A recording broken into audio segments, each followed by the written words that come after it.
things change as more members get added to the party and relationships develop. All right, let's see if Little Stamp really can bite the hand that feeds. Go on, do the honors. Prove to me you're the man Tifa says you are. That you're one of us. Never said I was. I'm just here for the paycheck. Then do the damn job!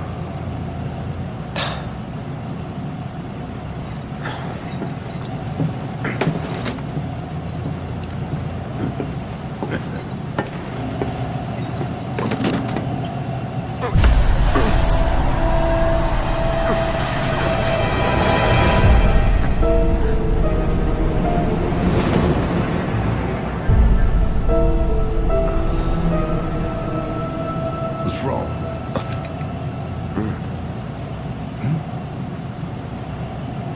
I'm fine.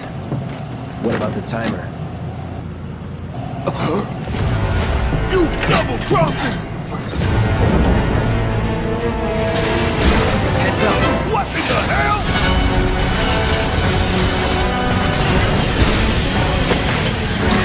Hey, how the hell do we fight this thing? It's got reinforced armor plating, but the internals can be overloaded. Lightning magic. No other option, huh? The Guard Scorpion, or Scorpion Sentinel as it's been renamed here. This is the very first boss fight in the game, as with the original, so it's here mostly to serve as a tutorial, and yet it's not exactly a pushover. Steady. So staggering wasn't a factor in the original Final Fantasy VII, but it has played an important part in Final Fantasy games since then, and it does add an interesting extra layer of strategy to this first boss fight. Staggering the Scorpion temporarily halts its onslaught of attacks and increases your attack damage against it for a short amount of time. And really, the only way to stagger it is to use tactical mode.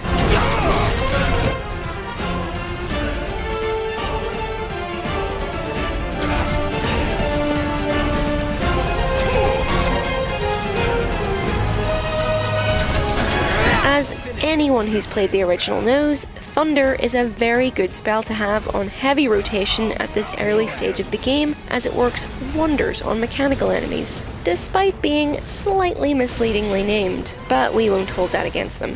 Obviously though, I'm not going to just spam Thunder because we want to try out some of the other spells and abilities as well, now that we have the chance.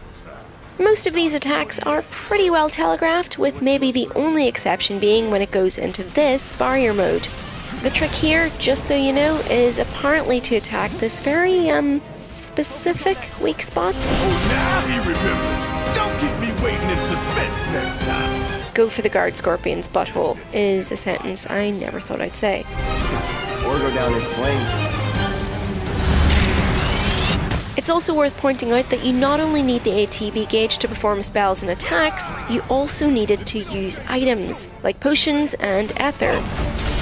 So it could be easy to get stuck in a tricky situation if you're using ATB slots for attacks every chance you get. Make sure that you're thinking long-term and strategically. Lock on this! Now's our chance. Give it everything you've got. The fact that some enemies can bind a character, forcing you to use other party members in order to free them, is a less than subtle hint from the game that it wants you to swap characters often, or at least issue commands as all of the characters rather than just sticking to one and letting AI take care of the other.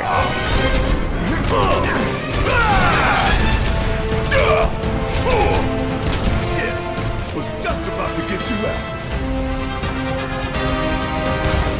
It's really easy to swap between characters during combat by pressing up or down on the D-pad, but if you'd rather stick with just one perspective, you can assign commands to the other characters by selecting them with L2 or R2 and navigating their tactical menus that way. Personally, I preferred swapping between characters and giving them commands that way, but it's good that the game gives you the choice. Once combat ends, in this demo at least, the perspective immediately and automatically switches back to Cloud.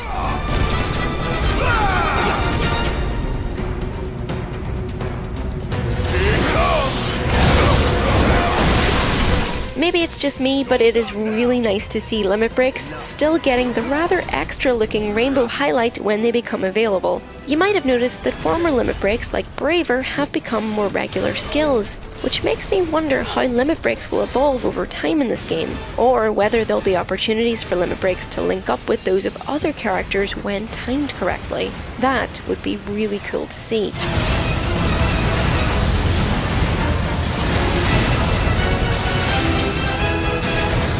The Scorpion has a couple of different phases, and it's fun to watch it pull out every trick in the book as it gets progressively more beaten up, and the cutscenes blend pretty seamlessly in with the gameplay. This is a subtle reshaping of a line in the original game that I think confused a lot of people. In the original, Barret tells Cloud to attack while its tail is up, but if you did, it would counterattack with a super powerful move every single time.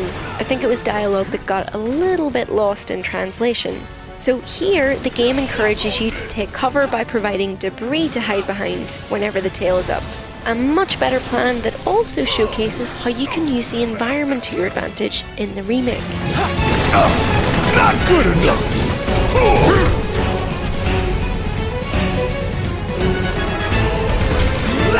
Keep it together. Yes, it's my turn! Up and away!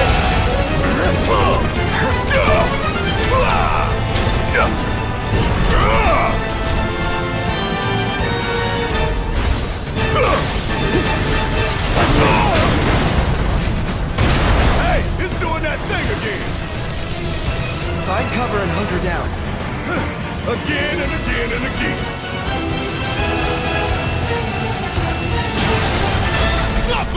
So hopefully you can see from this gameplay, but it really feels like the Final Fantasy VII Remake has struck the right balance between the classic ATB system and a more modern, action-oriented approach. I've been waiting for this!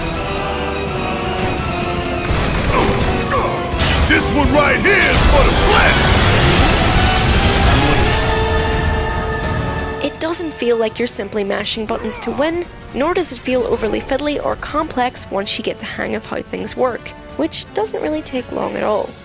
I can imagine it'll get even more interesting with the introduction of more party members and more diverse spells and skills, but as a first taste, this boss fight is pretty great. Solid copy. Whoa! Now, get in there and do some damage! Gotcha.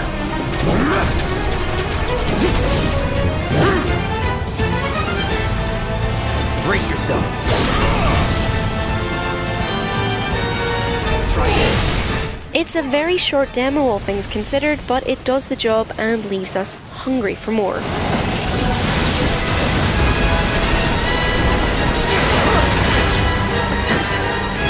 hell! What's it doing now? It's not a repair unit. Damn it. We gotta take it out quick or we're screwed. Oh, I am way ahead of you.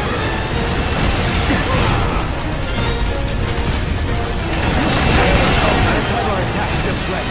Hold out until you spot an opening. Let us know what you think and what you're excited about seeing in the Final Fantasy VII Remake in the comments below. Ain't gotta tell me twice.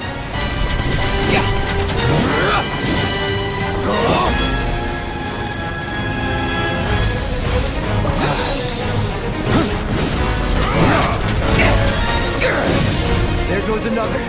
Now's our chance to do some real damage.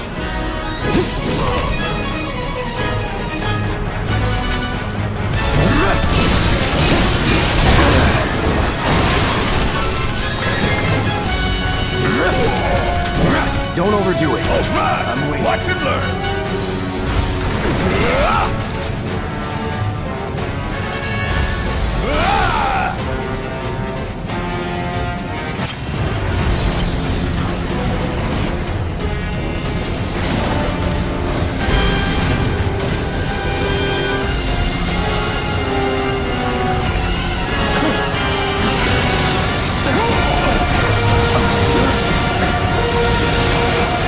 A new trailer for the game recently went live from TGS, featuring a first glimpse of the Turks, summons, frog status, and Don Corneo. It's all extremely exciting, so look forward to a video on that from us very soon.